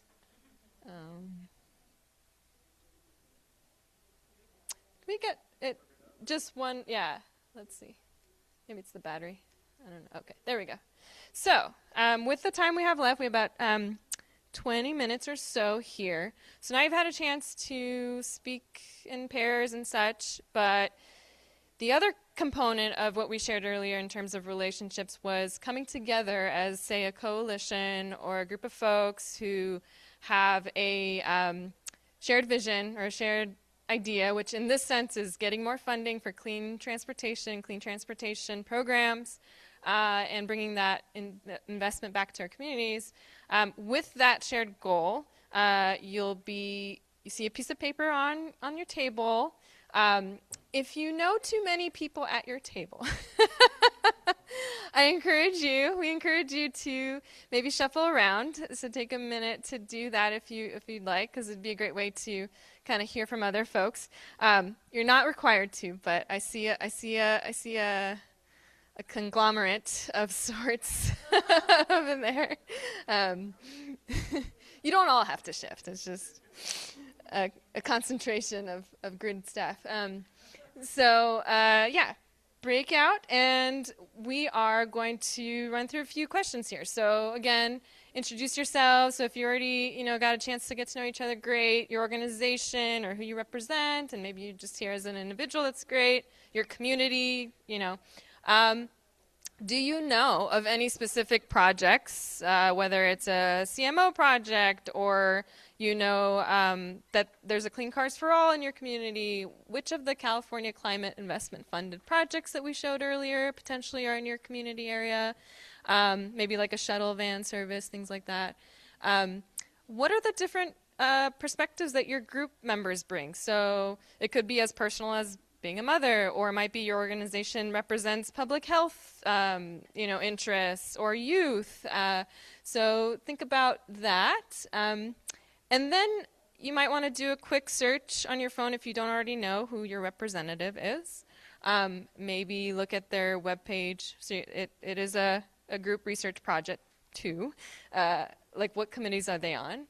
And then you're going to come up with a little bit of a framing of how you would, in the same manner of a quick way to engage, maybe in a few sentences, some of the reasons why it'll be important to make these investments. So these are guiding questions, and you can use the paper on the table to jot down notes if you want to have a recorder, and so we'll let you do that a little bit, and then we'll hear from you at the end of it as well. So give you guys about 10 to 12 minutes.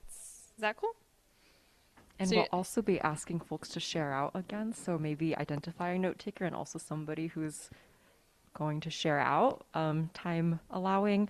And just real quick, I know we've asked folks to shuffle around a little bit. People are going to be coming from different regions. That's super realistic for how a lot of coalitions look like, because then you can see across all of your legislators, like who's on what committee. Maybe one person has someone on the transportation committee, one person has someone on the budget committee, and so, yeah. I think the website is Find Your Rep, something or other. So if some folks want to look that up, if you haven't, you can go to their specific website and you can identify the committees they are. You can also go to the budget sub 2 or budget sub 4 assembly, right? Sub 4 is assemblies? Yeah. Look at the legislators on those committees.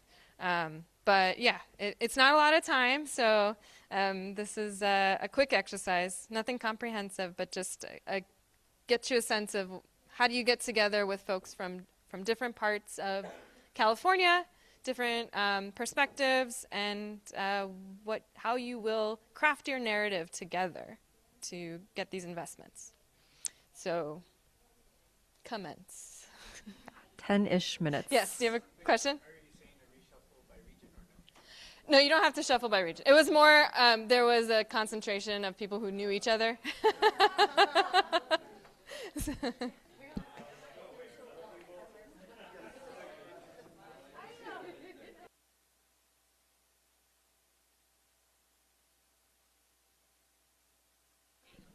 All right. The session is almost over, so let's come back as a whole group.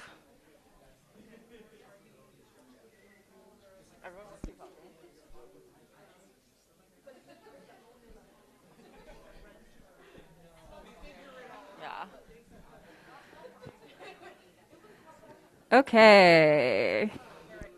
Very glad to see the discussions are lively. So Mars and I are just going to leave you guys here. Yeah. To figure it all out. We are coming to a close here because we want to get folks to the next session and give you a little bit of a break. But it's great to see you're chatting and getting the juices flowing. And actually, that's the idea. What we really wanted was for you to get a start, get a connection going, and hopefully take this further after this. But we'll give everyone, or those who want to present a group narrative or a little bit about what you've been discussing, a chance to speak. So who would like to share? Oh, first volunteers.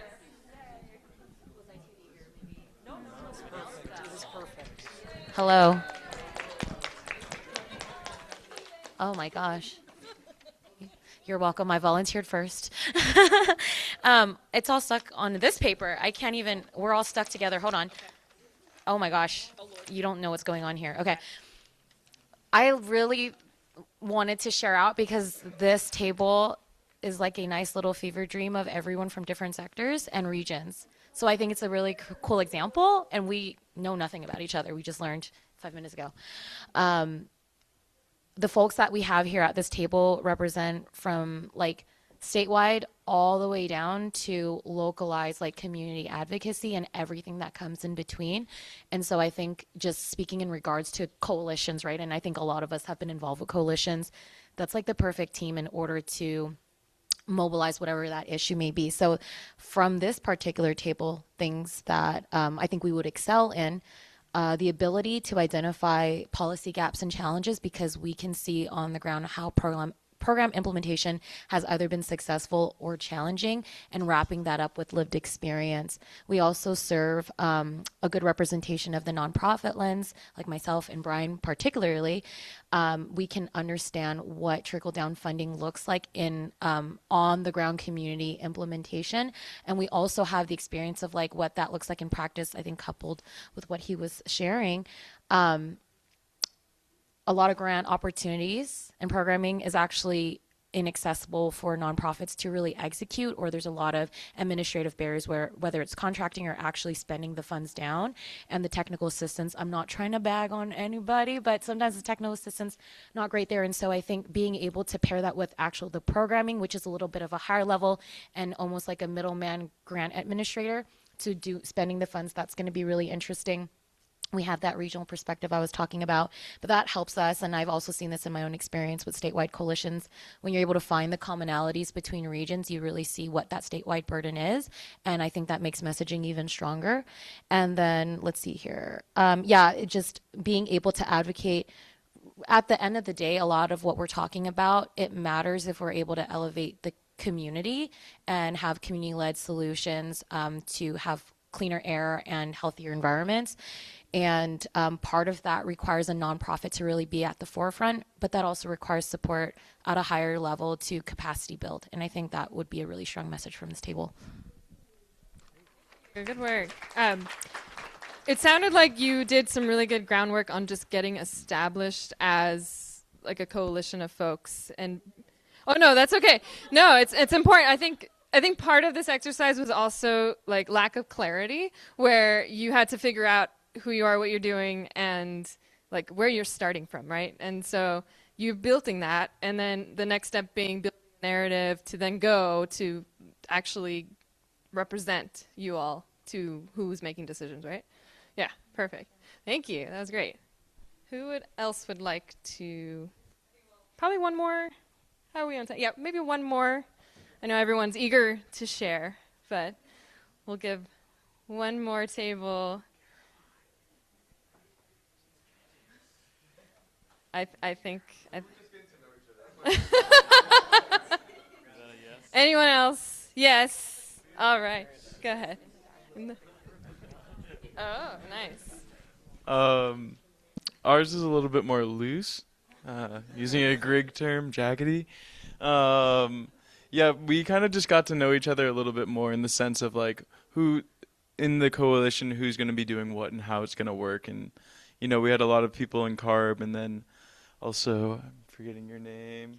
Caroline, who's a researcher, so people that can't do advocacy. So utilizing the 3 people that are within the nonprofit space to understand, you know, their ability to engage with the community and bring a ground-up perspective to people that are within this coalition that do, you know, are on the other side of the coin. So understanding how to utilize those relationships opposed to seeing them as an enemy or someone that you can't work with because they're in a different space. So we talked about that a lot. And then our kind of I can't say the word. Thank you. Was looking at kind of starting with schools and going out from there, because they are centers of community and they are kind of the backbone of all of these different communities that we are trying to interact with. So figuring out a way to kind of get the ball rolling there and advocate for the children and, you know, create stories through that can appeal to the local legislators. That's great. Thank you.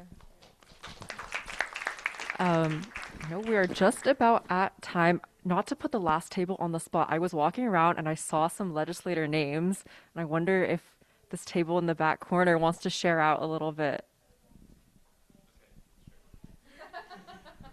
All right. So for our table, we identified, 2 major areas. My hometown in Berkeley, and we have a senator and assembly. So Senate Jessie Regin, who's a former mayor of Berkeley, Assembly woman Buffy Wicks, who has been in the news a couple of times. They are in housing and housing in the environment. So we were trying to figure out how we could make that connection to one of the other area, which was Long Beach, where it's Senator Lowenthal and Lina Gonzalez on the assembly side. Transportation, yeah. And so what we're trying to figure out is then what's next, what's common here. And I think one of the things that we came up to, which was, hey, there was at one point city funding in the city of Berkeley, and also our colleague here who is working on the bike side and trying to figure out, well, how does the funding work? How do we get that to our communities? And one of the things that we talked about was set-aside. So, but as we talked about set-asides, we talked about process improvement, because apparently websites don't work when you're doing the bike program. It's oversubscribed when you're doing a bike program. Things crash when you're doing a bike program, and apparently that's not a good thing, is what I hear. And also the implementation aspect sometimes can be overburdensome with things like means testing, which can take up much more of the budget than people expect or anticipate. So things that we want to fix already in the process before we even start. So that's kind of where we got to. We needed a few more minutes to kind of get to the solution, but at least we started the path there. No, that's great. Thank you. So we're wrapping up here, but I just wanted to point out, so these folks did the kind of figuring out who everyone was from the bottom to the top, a lot of representation, which is great, like building your coalition and what are the strengths. Folks back there like figured out where we're going to focus our issue area on and build out from there and how we can, map that out. And then y'all did the power mapping, at least like from beginning power mapping. So that was amazing. Thank you. Thank you. I'll also add, Assemblymember Wicks chairs the Appropriations Committee, so that's a really important committee that all the bills move through. So I know that wasn't exactly budget, but part of the power mapping. So thank you, everyone, for sticking around a little bit longer, and for our mic folk, Dan. And yeah, so if you have any questions, we'll stick around, and or emails if you need.